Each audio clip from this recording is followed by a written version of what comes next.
Greetings everyone, Brett here with Hammerhead Model Making, and today I've got an episode that will be a continuation of the Panzer III video that I did a couple months ago. So in this video I will be painting up and applying all of the stowage to the tank, as well as creating a diorama base for the tank. The stowage I sourced from a couple different places. I use a little bit of stowage from the actual kit itself, from other kits. So there's Tamiya stowage in here, there is Dragon stowage in here, there's Mini Art stowage in here, and a few leftover pieces from an old Verlinden stowage set. So we really got a nice good mix of items here, and honestly I think that's kind of the best way to go when it comes to stowage, because you get different manufacturers, different styles, different types of stowage that you can then put on your vehicle and really make it look used, lived in, and real world, less clean and sterile, I would call it.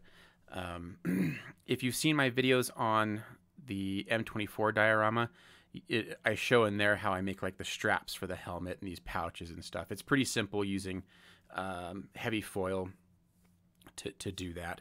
So I'll provide links down in the description if you want to go back and look at those videos, see where I explain how to do that.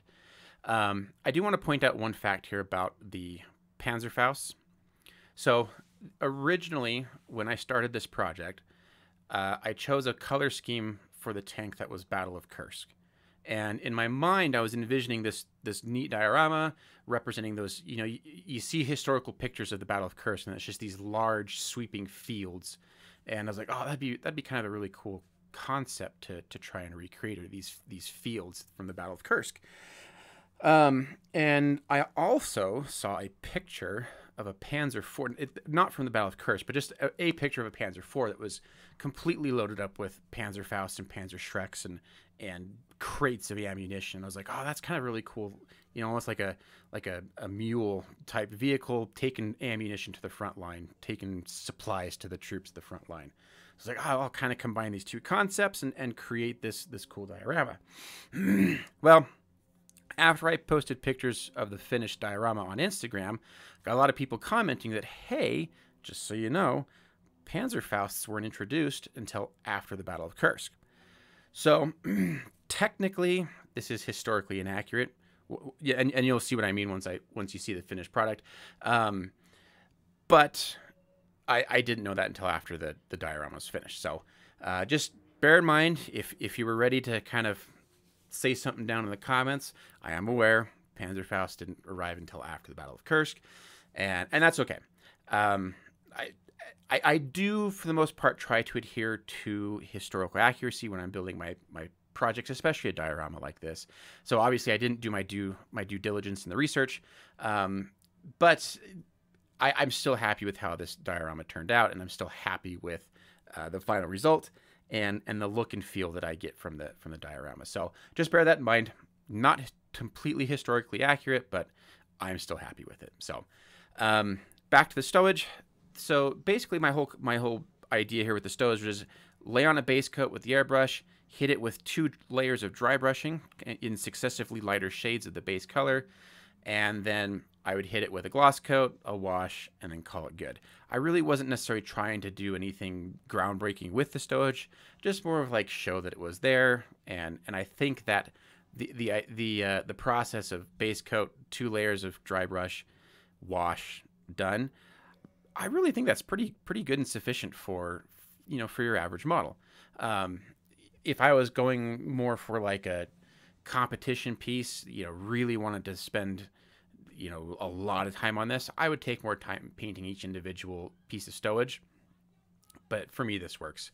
So here I'm just using my favorite MIG wash, the dark brown for green vehicles, and I'll keep singing its praises. It really has a great application for just about any use. And like I've described in previous videos, you let it dry for about 20 to 35 minutes, and then you can wipe off the excess with a cotton bud or a paper towel. What I like about this wash specifically, but kind of the MIG washes in general, is you generally don't need to use thinner to remove it. It just wipes off with a normal, especially over that gloss coat, it just wipes off. It's very convenient. So once the wash was all done, then you hit it with a matte coat, and we're good to go. So one of the things that I like about adding stowage to a vehicle is the fact that you can really make it unique and make it look individualized without really a lot of effort. You don't, I mean, it doesn't, I probably was able to complete this stowage, in the better part of an afternoon, give or take drying time and stuff.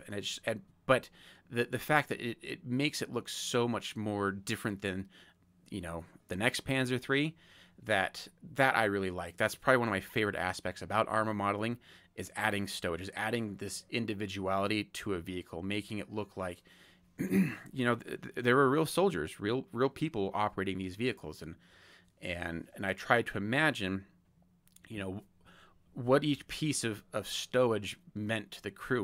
Why did they bring it? What was it used for? So I've got some of those backpacks with a spare jacket up there. You got a bunch of bedrolls on the back, jerry cans full of fuel.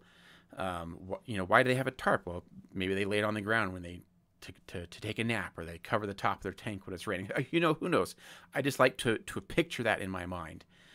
So here I'm laying down all the Panzerfaust on here, and again, I just kind of wanted to make it look like, the requisition officers, like, here, take these to the front line, and just threw them on the back of the tank. And so I kind of tried to make them look like they just been tossed on there haphazardly. Try to find every little nook and cranny where they could put one of these things. The last little bit of stowage here that I'm putting on was probably my favorite, and I found this is from the Verlinden set that I mentioned earlier. It's just a pair of boots, and so I like the idea, like, hey, maybe one of the crew members were like, my feet have been wet, let's stick these out to dry while we're driving, or who knows, maybe there's just an extra pair of boots that he stole out of from the supply depot or something. Who knows? But I just like to imagine that there are these little stories going on. So now the tank stowage is done, and we're going to go ahead and move on to the actual diorama base. One thing I would like to mention is, one thing I did do that I didn't film was I kind of gave everything a light misting of Tamiya's buff, just to kind of help tie everything together and make the stowage look like it was a little bit dusty, and since they've been traveling on the road or whatever. So, all right, here we go, starting with the diorama base. So I'm just starting with some pink insulation foam, styrofoam here. This is about 1 inch thick, and I am cutting out a 10-inch by 10-inch square block to use as the base of my diorama. I wanted there to be, I really wanted there to be enough space to really get a sense of these fields, right? So the majority of the diorama base is going to be taken up with field, with long, tall grass. And the other part of this, other than the tank that I wanted to have in here, is there's going to be, so the tank is going to be moving towards the front lines, but next to it is going to be a footpath that has soldiers returning from the front line who are wounded. And one of the things that I like to do when I'm doing a diorama is to show, opposites, contrast. And so my idea was, here we'd have this tank crew on their way to the front line, the tank commander standing proud in his hatch, and the loader and gunner hanging out the side, almost in a somewhat relaxed state. They're fresh from R&R, headed to the front line. They're feeling good, they're feeling confident. And then next to them is going to be these soldiers who are wounded and battered and just completely down, and heading back from the front lines, maybe to a collection point or something, casualty collection point. And I just really wanted the idea of showing these two different opposites of what warfare can be like. So that was kind of my idea here. So I kind of drew out a basic plan of what I wanted to do. I wanted to have a little bit of elevation, going from front to back, so that as you're looking at this from like the front, you can kind of get an upward sweep to the view here. So I'm just using a large box cutter knife to chop up this styrofoam, hit it with some 100 grit sandpaper to kind of knock down a lot of those rough edges. And the other thing that I want to do is kind of really show that, there's ruts in this road here. So I'll use the sandpaper kind of rounded on its end to kind of gouge out some ruts in the road and kind of give the road some texture. And this second half of this video, or not the second half, I guess the second 2/3 of this video, pretty much all the stuff doing the diorama stuff is going to be sped up time lapse. As I was editing this video, it was kind of hard to try and pick and choose what footage to show you, and I thought it would probably just be best just to show the time lapse so you can, for the most part, see this build. I don't want to say in real time because obviously it's sped up by a couple 100%, but so you can actually kind of get an idea of the full work that we're doing here. So I covered the whole base in PVA glue, white Elmer's glue, and I'm using this foam dirt, quote unquote dirt. It's colored foam, ground up foam, as my groundwork, my base work. And the reason why I chose the foam was because I knew that adding all of the long grass was going to add a significant amount of weight. And so I wanted to try and use some, save some weight. So I used the foam here. Plus I knew that a lot of the dirt wasn't actually going to be directly seen. So I wasn't necessarily too concerned with how it was going to look. So that's why I chose this foam dirt instead of like just normal dirt, or some kind of like plaster or something like that. So I wouldn't normally use this in most diorama or scenic basing settings, but it worked in this case. Obviously, I don't really care for the color that much, so I just decided I just go through and paint it on my own. So here I'm just spraying it with primer just to give it a dark base to start with. And I figured this was a really good application for the Vallejo primer, since I'm not really loving it as an actual model primer, but in this case, it worked fantastic because it sprays easy and it gives good coverage, and hey, it's black and that's what I needed. So primer goes on. Oh, also the other thing too is normally I'd use my Rust-Oleum primer, but most aerosol primers tend to attack styrofoam really bad, so I needed to avoid that as well. So here we're just starting with a dark brown. This is Vallejo's Tank Brown, and I'm really kind of concentrating this for the most part all over the diorama, but really where the roads are, and where the path is going to be. But everything kind of gets this dark brown coat. Then we're moving up to Vallejo's U.S. Air Force Brown. And this I'm concentrating more on the actual road and the footpath itself. So this is going to be the base work of the dirt color for the road. And in other places where I think the dirt might be seen more. So you can see here I'm laying down the footpath, the road, and then where the fence is going to be. And then finally, we're going to finish it off with Tamiya's buff. So this is just going to kind of create some highlights, and I kind of give it the streaky motion. And there you can see where my glue wasn't quite dried, and it blew off the actual groundwork. So I'll take a few steps to repair that, but ultimately that spot was going to be covered by the tank, so I wasn't terribly concerned with fully repairing it and blending it into the surface. So here I've made some, I'm just using basically like shish kebab skewers, bamboo skewers, to create the fence posts, and just drilling some holes in it that I'll feed some wire through to kind of create a rope look effect. Gluing them in with super glue, and again, I had a general idea of what I wanted how I wanted this to look while I was making it, but at the same time, I was kind of doing a lot of stuff, just making it up as I was going along. So here I'm feeding some heavy gauge wire through this to represent rope or maybe even wire. I'm not sure. But the reason why I chose wire specifically is because it's easier to induce a more natural sag, but also I kind of wanted it to look like it was extending beyond the edges of the diorama and still be able to hold its shape. So that was the reason why I chose the wire. And I'm just painting it with that was Vallejo's or Iraqi sand, just to kind of give it a more natural rope-like look.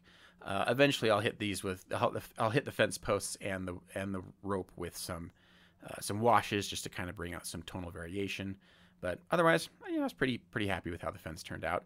I did know at this point, as I was starting to experiment with how the grass was going to look, I knew I was probably going to be putting a lot of grass up and around the fences. So I wasn't totally concerned with their final outcome. So for the grass, I followed a tutorial that I found online, and I'll link the tutorial down below. But essentially the idea is you take, gardening twine, which is a nice product to use because it's relatively inexpensive and you can get it in different colors, and you cut off small sections, tie off one end, and then you can fray the twine, and it creates this grass look. And then you cut off the length that you need, dip it in some PVA glue, and apply it to your base. And again, I'll link the full tutorial down below. I highly recommend going and watching this guy's video. He does a really great job of explaining it. I looked at many tutorials on doing long grass and 1/35th scale dioramas, and this tutorial, while it's quite time consuming and honestly it's kind of rough on your hands dealing with that twine all the time, to me it gave the best convincing look. And so I probably ended up working on applying the grass over probably 5 or 6 evenings in small little sections, and honestly I think the final result is way worth the time it took to actually do this. So once so I've got this section here done by the fence, and basically I'd kind of do it at sections at a time. And once I was done applying all the grass in a section, I'd go through the scissors there and kind of trim off all the long hairs that just didn't quite fit in. Here I put the tank on just to be able to gauge how wide I wanted that road to be, and how close I wanted the grass to touch the tank. So again, it was just a matter of you just take it one little clump at a time, dip it in PVA glue, and stick it on the diorama. I was a little concerned that the PVA glue wasn't going to be very robust, but I found once the PVA glue fully dried, it actually held on pretty good, and you could kind of move and style the grass once it was dry to really kind of give you different effects. If you wanted to make it look like it was blowing, all leaning in one direction, I kind of would go through and kind of tousle with it a little bit and kind of try and make it look a little messy, haphazard. So ultimately, really happy with how it turned out. And once the PVA glue dries, it dries clear. You can't see it. You can't tell that it's there. So I've got this little center strip done, and you can see the lighter part of the dirt there where I wanted the footpath. So now I'm just kind of laying the grass on the other side of the footpath. And this last section is obviously going to be the biggest section, so it took the longest, and I apologize, I didn't get a lot of video doing this last section, so you're going to see a jump here in a minute where all of a sudden it's just done. But it did. I would probably do work on this for about an hour at a time over a few nights to get this done. And people say, oh, there's easier ways of doing it, there's faster ways of doing it, and I totally get that. Just this was the look I was going for. So now what I want to do is, originally my thought was, oh, there's going to be this footpath the soldiers are walking on. But I was like, well, what if it'd be cooler if the soldiers had trampled down some of this long grass to make a footpath so they weren't in the way of the vehicles coming down the road. So that's what I ended up doing here. Is like, oh, I'll just lay some of this grass down flat and make it look like the soldiers have trampled it down. And in the end, I'm really glad I did this, because I think the effect turned out really good, and I really think it adds to the immediate sense that this is kind of a snapshot in time, and this path wasn't always here, and these wounded soldiers headed back to the back lines were just they're just done with stuff, and so they just made their own path through this grass so that they wouldn't be in the way of the vehicles heading to the front line. So again, this is just how my brain works when I'm coming up with a diorama idea. I imagine all these scenarios, and I create I create a little bit of a backstory for the figures that are in this, so that it just helps me better visualize what I want to make, but also I think it just kind of helps me create all these tiny little nuances that just make the scene seem a little bit more alive and like an actual snapshot in time. So it's just laying down the PVA glue, laying down some of this matted grass, and calling it good. All right, so with around the road itself, I wanted to add some other types of vegetation other than this tall grass, just to kind of help break it up a little bit. So here I'm using some static grass product from a company called Stonehaven Miniatures. This is good stuff. They offer their static grass in many different colors, and really pleased with it. So just adding, kind of little bits in here down the center strip and along the sides where, I don't know what this tall grass, but maybe it's wheat. I'm not sure, but obviously there'd be some other vegetation growing in here where these fields weren't being cultivated or whatever. So that was just kind of my idea here, as I was adding in some variations in the grass and the vegetation. Application is pretty simple. Just drop some glue on, drop the grass on, shake it off. So I wanted just to swap up some of the color here. So this is some more static grass, similar color, but just slightly different shade, just to kind of add some tonal variations here. So you can see it's just a little bit lighter. And so I think combining different types of static grass and different colors and different things of that nature just really kind of helps create some cool variety within the diorama that you're making. And application is really easy. There's probably overall adding all this grass probably took me 20-25 minutes maybe, so not very long. And I think the results are pretty good. The final thing that I wanted to do is use some of these grass tufts. You've seen me use these on other dioramas in other videos. Again, just a good another kind of that neutral yellowish color, just to kind of help break up the other colors in this diorama and add some variation in the final effect that we're going for here. So ultimately, depending on how the angle that you're viewing the diorama, you really won't see a lot of this grass. But with a lot of the models that I make and the dioramas that I make, I know it's there, and so I'm happy with it. So that's kind of what matters for me, is as long as I'm happy and I know that the detail's there, even if it can't necessarily be seen, then I'm good with it. So finally, what I want to do is just add some wood border around the diorama so that you weren't seeing the side of the styrofoam. So I'm just using a strip of basswood here that I got from the local hobby store, cutting it to the correct sizes and gluing it to the side of the diorama so that you can't see the styrofoam, because you can see in some of the styrofoam there was some cavities and some gaps that were created. It just doesn't look very nice. So just wanted to add something a little bit more clean and flat and even to the sides of this diorama. Application is super simple. I'm just using some hot glue after I've cut all the proper sizes, and just to kind of frame it all. You can also, depending on what your planning was ahead of time, you can also use picture frames as a good way to frame a diorama and build your diorama within the picture frame. I've done that a few times. Or you can get wooden bases to put underneath it. I have also done that as well. So now we're just painting up the wood with some craft paint. I didn't want to use any of my actual hobby paint because, one, it doesn't really come with a lot, and it's kind of expensive, and for this particular application, the craft paint is more than adequate. So we just apply that all on. I chose black. I typically tend to use black as a framing device for all of my bases. I just think it's a cleaner look, but personal choice here. So the final thing to do is add the crew and figures to the diorama.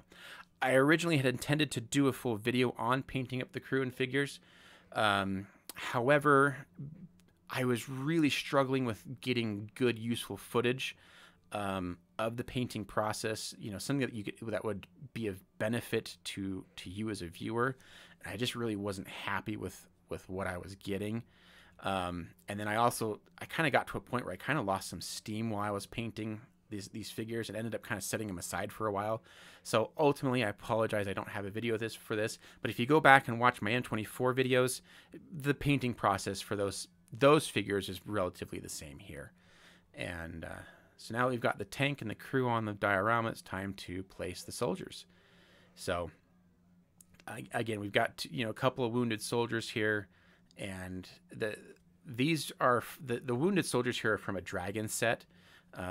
And the sculptures are just so well done and convey a lot of like emotion and weight on their soldiers in these simple plastic figures, and you can really kind of get a sense like these guys are miserable. Like, you know, one guy's got bandages all over his head, another guy's got bandages all over his arms, and it's just like they look miserable and they look tired, and I really liked those sculptures.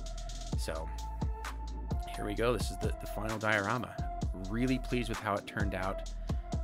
I love the look and the feel to it, but really, when I compared the finished diorama to the vision that I had in my mind, it came really close. I mean, this really just turned out how I wanted it to. So very pleased. Again, Panzerfaust on the tank, not totally historically accurate for Kursk, but to me, this conveys exactly the image that I had in my mind.